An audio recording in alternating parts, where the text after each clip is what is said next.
지난 3주 동안 에스겔 말씀을 함께 묵상했고 오늘 이제 마지막으로 47장 말씀에 성전의 환상을 통해서 하나님이 우리에게 주목하게 하시고 붙잡게 하시는 결론과 에스겔을 통해서 우리가 온전히 붙잡게 하시는 그 도전을 우리가 마주하고 싶습니다.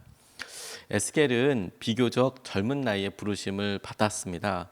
대략 한 20살 전후로 해서 그렇게 부르심을 받았다라고 학자들이 이야기하고, 그가 열심으로 자기에게 주어진 사명을 다하려고 했었는데, 그가 제사장 그런 계층에 있어서 아마도 예루살렘에 있었다면 제사장으로서 활동하게 될 나이였을 겁니다. 대략 20살 정도의 20살의 율법에 의하면 제사장의 직무를 감당하고 50살에 그 제사장의 직무를 그만두게 되는데, 그가 약 20살 정도의 전후에서 제사장이 되었고 직무를 감당할 그 사이에 중간에 바벨로니아로 잡혀오게 됩니다. 그리고 그곳에서 많은 시간을 보내게 되어 오늘 이 마지막 환상을 보았던 때를 어떤 학자들은 대략 50살 정도, 다시 말해서 그가 이제 제사장으로서의 삶을 이제 은퇴해야 될 나이, 예루살렘에 있었다면 그 나이 즈음이 됐을 때 이 환상을 보았을 것이다라고 그렇게 설명을 합니다. 아직까지 에스겔은 예루살렘으로 돌아가지 못했고 아마도 그는 바벨로니아에서 죽었을 거라고 생각을 합니다. 그럼에도 불구하고 하나님께서는 이스라엘에게 누누이 말씀하셨던 이야기를 차곡차곡 차례차례 이루어가고 계시고, 그리고 에스겔을 통하여서 마지막 하나님께서 그리고 계신 놀라운 그림 한 가지를 보여주신다고 싶어요. 이 새로운 예루살렘 성의 모습, 성전의 모습, 이 모습은 비단 바벨로니아로부터 돌아와서 이스라엘 백성들이 짓게 되는 성전의 모습뿐만 아니라 우리가 요한계시록에 나오는 새 예루살렘 성의 모습과도 같아서 하나님께서 이 땅에 우리에게 보여주신 놀라운 은혜와 마음을 우리가 미리 환상으로 보게 되는 그런 조감도와 같은 역할을 하고, 그런 어떤 투시되는 그런 모습이라고도 싶습니다. 이와 비슷한 것이 성전 성막에도 똑같이 있는데, 출애굽기에 보면 똑같이 성막을 짓는 재료가 두 번 나와요. 반복이 됩니다. 출애굽기 안에서 두 번 반복이 돼요. 근데 그 앞을 보면 하나님께서 모세에게 보여주신 이야기가 나옵니다. 그래서 지성소는 이렇게 만들고 성막은 이렇게 만들고 재료를 어떻게 해라라고 모세에게 말씀하시고 보여주세요. 그가 하늘에 있었던 성막의 모습을 보고 두 번째 출애굽기에서 똑같은 내용을 반복하게 될 때는 하나님께서 말씀하신 대로 그것을 순종해서 만들었다라는 이야기가 나옵니다. 그 성막의 모습이 이스라엘 백성들에게 쭉 내려오면서 나중에 성전의 확대된 모습으로 있게 되는 것이지요. 그게 지워졌어요. 근데 하나님께서는 거꾸로 그 성전과 예루살렘 성의 모습을 통해서 살게 해주시고, 에스겔을 통해서 다시 하늘에 이르게 될 예루살렘 성의 모습, 다시 하늘에서 드려지게 될 거룩한 예배의 모습을 환상으로 우리에게 보여주신다고 싶어요. 아주 거대한 하나님께서 회복과 하나님께서 우리에게 보여주실 놀라운 능력이, 놀라운 계시가 그 가운데 있다라고 싶습니다. 그런 의미에서 오늘 주님이 에스겔에게 보여주신 이 환상은 성경의 핵심 주제일 뿐만 아니라 우리에게 주님께서 도전하시는 바가 사뭇 놀랍다고 싶어요. 그리고 너무 간결하고 명확하게 어디서부터 하나님의 회복이 이루어질 건가에 대해서 계시하고 말씀하고 계십니다. 에스겔이 하나님께로부터 보았던 환상과 그 환상의 핵심이, 중심이 어디에 있냐면 성전입니다. 성전. 하나님께서 다시 이스라엘을 회복시키실 때 한 사람 한 사람에게 있어서는 새 마음과 새 영을 부어주셔서 하나님께서 주시는 은혜를 회복하게 하신다라고 말씀하셨는데, 그것이 공동체 예루살렘 이스라엘이라는 거대한 비전을 놓고 봤을 때 그 새 마음에 해당되고 새 영에 해당되는 것이 성전을 회복하는 것을 통해서 이 민족을 살리시고 놀라운 은혜를 보여주겠다라고 약속하고 계시는 것이죠. 우리가 그것을 마주하게 됩니다. 그래서 이것은 우리 모든 사람들의 회복의 때를 말하기도 하면서 동시에 이런 회복을 통해서 우리에게 하시고자 하시는 하나님의 말씀이라고 싶어요. 에스겔을 처음으로 우리 같이 붙잡고 기도하면서 처음서부터 우리 계속 묵상했던 내용이 거기에 다 있습니다. 하나님께서 하나님이신 것을 알게 해주십시오. 주님께서 우리에게 계속해서 그때야 비로소 내가 주인 것을, 내가 너희의 하나님인 것을 너희가 알게 되겠다라고 에스겔에서 계속해서 반복해서 말씀하고 계시는데, 우리가 마땅히 그 하나님의 바람과 우리에게 말씀하시는 내용에 맞추어서 하나님, 우리가 아직까지 우리의 삶에서 깨닫지 못한 것들이 있다면 이런 일들을 깨닫게 해주실 뿐만 아니라 하나님이신 것을 우리가 알게 해주십시오. 하나님이 우리의 하나님이신 것을 알게 해주십시오. 에스겔을 통해서 하나님께서 말씀하시는 하나님의 마음에 우리가 바로 서서 아멘, 하나님께서 말씀하신 대로 우리의 하나님이신 것을 우리가 알게 해주십시오, 이렇게 기도하게 되는 것이죠. 저는 그런 기도와 그런 갈망이 있는 곳이 오늘 에스겔이 보았던 이 성전 앞이라는 생각이 들었어요. 첫 번째로 우리가 우리의 회복과 그리고 이 시대의 회복을 놓고 하나님이 하나님 되시는 것을 놓고 함께 기도하고 붙잡고 싶은 것은 회복이 성전에서부터 시작된다는 겁니다. 성전에서부터 흘러넘치는 은혜를 구하고 간구해야겠다고 싶어요. 1절에서부터 5절까지 말씀을 보면 이렇게 증거합니다. 그가 나를 데리고 다시 성전 문으로 갔는데 보니 성전 정면이 동쪽을 향하여 있었는데 문지방 밑에서 물이 솟아나와 3절 그가 줄자를 가지고 동쪽으로 재면서 가다가 천자가 되는 곳에 이르러 나더러 물을 건너보라고 하기에 건너보니 물이 발목에까지 올라왔다. 그가 또 재면서 가다가 천자가 되는 곳에 이르러 나더러 물을 건너보라고 하기에 건너보니 물이 무릎까지 올라왔다. 그가 또 재면서 가다가 천자가 되는 곳에 이르러 나더러 물을 건너보라고 하기에 건너보니 물이 허리까지 올라왔다. 그가 또 재면서 가다가 천자가 되는 곳에 이르렀는데 거기에서는 물이 내가 건널 수 없는 강이 되었다. 물이 불어서 헤엄을 쳐서나 건널까 걸어서 건널 수 있는 물은 아니었다 라고 그가 문지방, 성전의 문지방으로부터 나오는 물을 주목하게 합니다.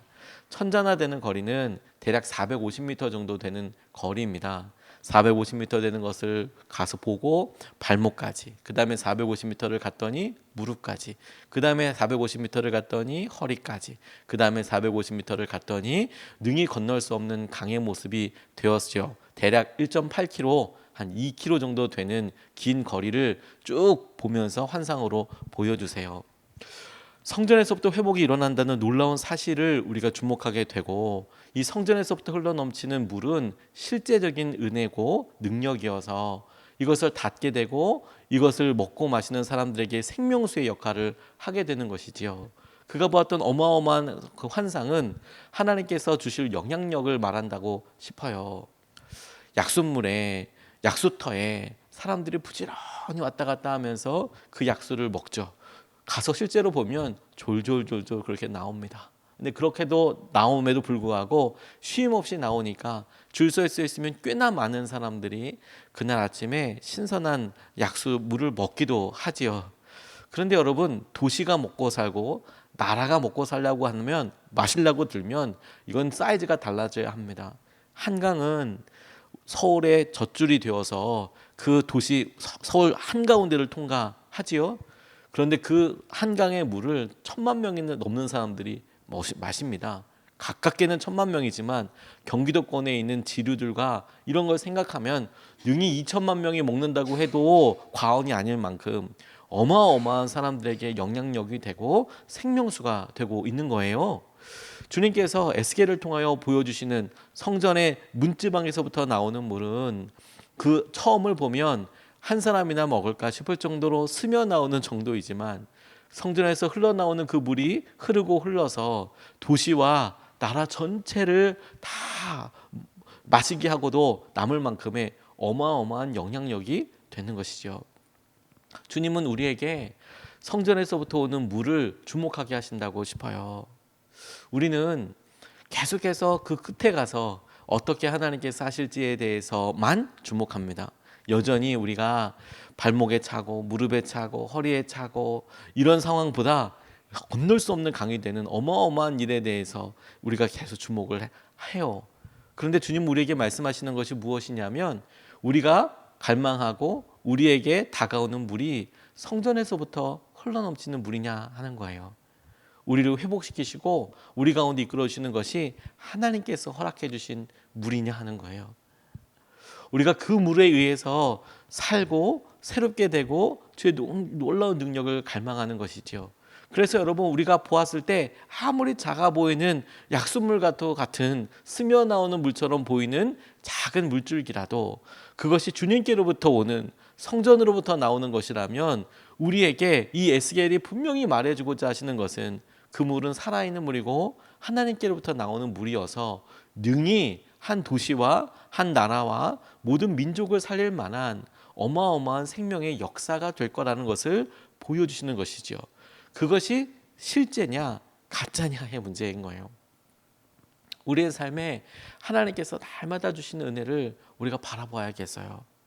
에스겔을 통해서 이스라엘 전체 회복과 하나님께서 다시 회복시켜 주실 새 예루살렘과 새 성전에 대해서 이야기하면서 정작 에스겔과 똑같이 우리의 삶에, 우리의 마음에 하나님께서 하신 은혜를 바로 그 성전의 물밑에서부터, 문제방에서부터 나오는 물에 주목하고 싶어요. 제가 개인적으로 힘들고 어려운 영적인 환경을 만나게 되었을 때 저도 이렇게 고민하다 보니 어느 날 이런 생각을 하고 있더라고요. 하나님, 제 이런 마음과 어려움을 확 다 쓸고 갈 어마어마한 은혜의 강의 역사를 보게 해주십시오. 하나님, 완전히 새롭게 되고 하나님께서 하신 은혜를 완전히 누리게 될 큰 강의 역사를 보게 해주십시오. 근데 정작 제 삶에서 가만 보고 살펴보니 삶에 큰 변화가 없어 보이는 거예요. 그런데 에스겔에는 분명히 그 방향과 모습에 대해서 이야기하고 있죠. 아무리 작아도 이 샘물과도 같이 날마다 말씀으로 주어지고, 날마다 말씀 읽는 가운데 깨달음으로도 주어지고, 책을 보다가도 주어지고, 사랑하는 사람들과 대화하면서라도 주어지는 그 작은 물이어도, 낙숫물 같은 물이어도 그 은혜가 우리의 삶의 조그마한 순종과 주님을 향한 고백으로 이어질 때 어마어마한 모든 사람들 살리고 어마어마한 도시 전체, 나라 자체를 살리게 되는 능력이 되겠구나. 그걸 기대하게 됐어요. 주님의 상에서, 주님의 문지방에서 나오는 것이라면 무엇이든 좋습니다. 근데 주님의 것으로 우리가 먹고 마시고 살게 해주십시오. 그런 갈망과 기도가 간절히 나오더라고요. 두 번째로 주목하고 싶은 것은 그것이 모든 것을 살리실 거라는 거예요. 모든 것을 살리실 것이다. 9절부터 12절까지 말씀, 9절과 12절 말씀을 보면 이 강물이 흘러가는 모든 곳에서는 온갖 생물이 번성하며 살게 될 것이다. 이 물이 사해로 흘러 들어가면 그 물도 깨끗하게 고쳐질 것이므로 그곳에도 아주 많은 물고기가 살게 될 것이다. 강물이 흘러가는 곳이면 어디에서나 모든 것이 살 것이다. 12절, 그 강가에는 이쪽이나 저쪽 언덕에 똑같이 온갖 종류의 먹을 과일나무가 자라고 그 모든 잎도 시들지 않고 그 열매도 끊이지 않을 것이다. 나무들은 달마다 새로운 열매를 맺을 것인데 그것은 그 강물이 성소에서부터 흘러나오기 때문이다. 그 과일은 사람들이 먹고 그 잎은 약재로 쓸 것이다 라고 증거하고 있습니다. 이 물이 모든 것을 살리실 것이다 라고 이야기하고 계세요. 성전에서 흐르고 있는 모든 물이 죽었던 것들을 회복시켜 주시고 하나님께서 하신 놀라운 은혜를 보여주실 것이다. 이 에스겔 47장 말씀을 앞뒤로 해서 하나님께서 새 예루살렘 성의 모습과 배치에 대해서 이야기를 하세요. 어떤 모습일 것이다. 43장서부터 이어지는 성전의 모습 이후로는 그 성전이 가운데 있고 각 지파들이 어떻게 자리하게 되고 그리고 그 사이에 어떻게 도시가 진행이 되는지에 대한 이 도시 큰 설계도가 이 47장, 48장에 등장합니다. 하나님께서 에스겔에게 보여주신 것은 한 사람뿐만 아니라 이 새롭게 건설하게 될 예루살렘 성과 새롭게 살게 될 이스라엘 민족 전체를 보여주시는 거예요.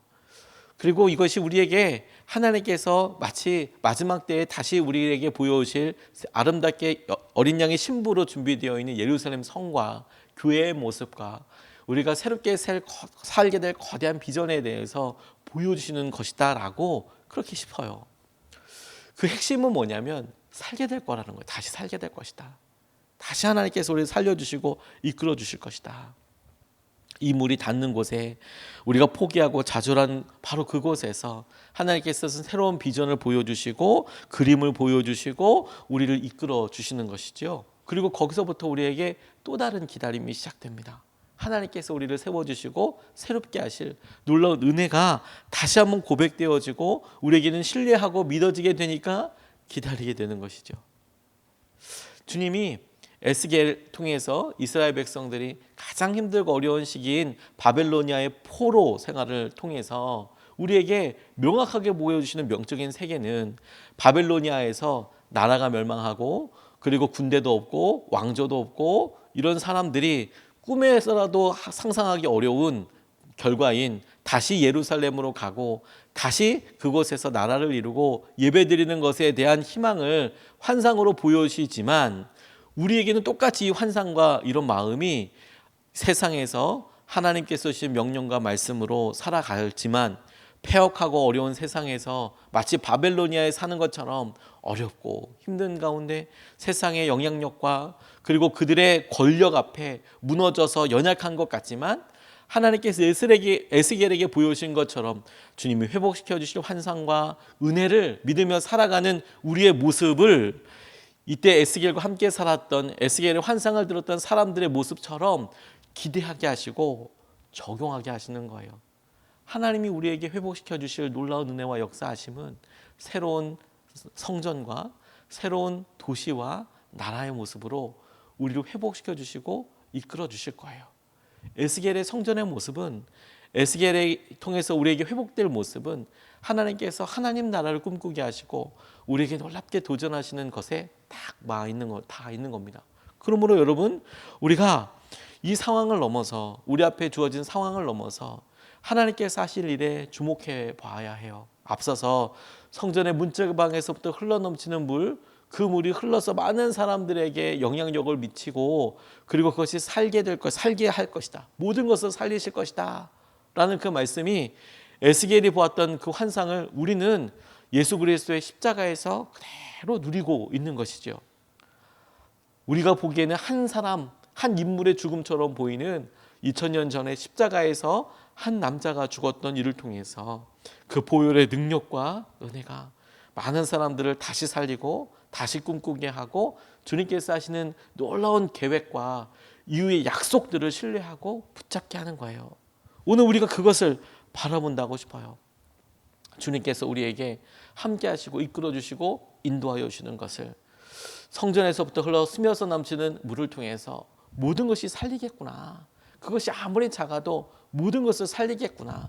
그러니 그 환상이 이어지는 대로 이 결과가 일어나고 하나님께서 계획하신 것이 우리에게 실현되는 것을 기다리는 것처럼 모든 것을 살리실 주의 능력과 은혜가 예수 그리스도를 통해서 우리에게 드러나 주님께서 이끌어주시는 주의 사람들, 죽어가고 어려워하는 여러 사회 그리고 나라와의 전쟁, 이 모든 일에 그리스도께서 답이 되셔서 주님의 놀라운 은혜와 회복을 일으켜 주실 것에 대하여 기도하고 기다리는 에스겔의 믿음을 우리에게 허락하여 주십사라고 기도해야 하는 것이죠. 하나님은 여전히 우리에게 에스겔을 통해서 말씀하여 주시는 것처럼 그때야 내가 주인 것을 알게 될 것이다 라고 말씀하시겠다 싶어요. 그런 일이 일어나고 난 다음에야 너희가 내가 주인 것을, 주님인 것을 알게 될 것이다. 우리가 보여진 형편과 상황들을 보면서 에스겔이 보았던 바벨로니아에서의 포로 생활과 그리고 그 포로 생활과는 너무도 대별되는, 대조적으로 비교되는 하나님이 회복시켜 주시고 이끌어 주실 것에 대한 그런 믿음을 보는 것을 통해서 우리도 기도하게 되는 것이죠. 하나님, 우리가 우리 가정에서 처하고 있고 우리의 관계에서 처해진 모습이 미력하고 너무 나약합니다. 하나님, 이 시대의 교회가 감당하고 하나님의 몸이, 우리 주님의 몸이, 공동체가 보일 수 있는 역할이 아주 미약해 보입니다. 근데 그럼에도 불구하고 주님께서 에스겔의 성전을 통해서 보여주신 것처럼 문지방으로부터 흘러넘치는 은혜가, 그리스도의 보혈로부터 인하여는 놀라운 하나님의 회복의 역사가 모든 사람들에게 닿으면 그것이 생명이 되고 그것이 새로운 삶을 이끌어 가시는 놀라운 통로가 될 것임을 우리가 믿습니다. 그래서 더 간절히 기도하게 되는 거예요. 주님께서 말씀하신 대로 그때야 비로소 내가 주인 것을 알게 될 것이다 라는 말씀처럼 하나님, 우리의 삶의 이 시대에 하나님께서 우리에게 하나님 되시는 것을 우리가 알게 해 주십시오. 보게 해 주십시오. 하나님이 우리 하나님이신 것을 우리가 누리고 알아가게 하여 주십시오. 주님께서 이런 기도에 날마다 응답하여 주시고 또 깨닫게 하여 주시고, 그래서 우리와 동행하고 계시고 함께 하시는 분이 하나님이신 것을 우리가 한치도 놓치지 않고 주님의 은혜를 열매 삼아 또 주님께서 쓰시는 것을 귀한 생명수로 마시면서 날마다 주님의 은혜를 누리게 되는 저와 여러분 되시기를 주님의 이름으로 축복합니다. 오늘 두 가지 말씀을 같이 나눴습니다. 하나님께서 우리를 회복시켜 주시고 인도해 주실 때 성전에서부터 시작된 회복에 대해서 보고 싶어요. 같이 붙잡고 싶어요. 성전에서부터 흘러넘치는 은혜, 주님의 교회, 우리의 마음속 깊은 곳에서부터 시작될 은혜, 그것이 약수물처럼 보이고 작아 보여도 마침내 모든 나라와 민족을 살리게 될 거룩한 흐름처럼 있게 될 것을 우리가 그대로 믿습니다. 주님, 우리의 마음속에 그와 같은 일이 있게 해주시고, 주님, 우리 교회에 그런 일이 있게 해주시고, 주님, 우리 나라에 그런 일이 있게 해주셔서 우리 자신이, 우리 교회가, 우리 나라가 이 전 세계와 하나님께서 가지고 계실 계획에 놀라운 은혜로 쓰임받게 하여 주십시오. 두 번째, 주님 모든 것을 살리시겠다고 말씀하여 주셨는데 그 살리심의 은혜가 주님의 놀라운 은혜 닿게 될 때 일어나게 된 생명의 은혜가 주님 우리 자신에게도 우리 교회에도 우리 공동체에도 있게 해주셔서 주님께서 주신 은혜와 충만하심을 보게 하여 주십시오. 우리가 두 번 나눠서 같이 기도하겠습니다. 첫 번째로, 주님 보좌 성전 문지방으로부터 흘러넘치는 물이 우리 모두에게 큰 부흥의 기초가 되게 해달라고, 주님 우리 마음에 흘러넘치는 이 보좌의 놀라운 은혜가 흘러넘치는 물이 주님께서 하실 우리 개인의 회복뿐만 아니라 큰 부흥의 기초가 되게 해주시고, 주님께서 하시는 은혜로 우리가 말씀과 교회와 주님께서 인도하여 주시는 귀한 약속을 우리가 붙잡고 일어서게 하여 주십시오. 우리가 첫 번째로 같이 함께 기도하겠습니다. 아버지 하나님, 주님께서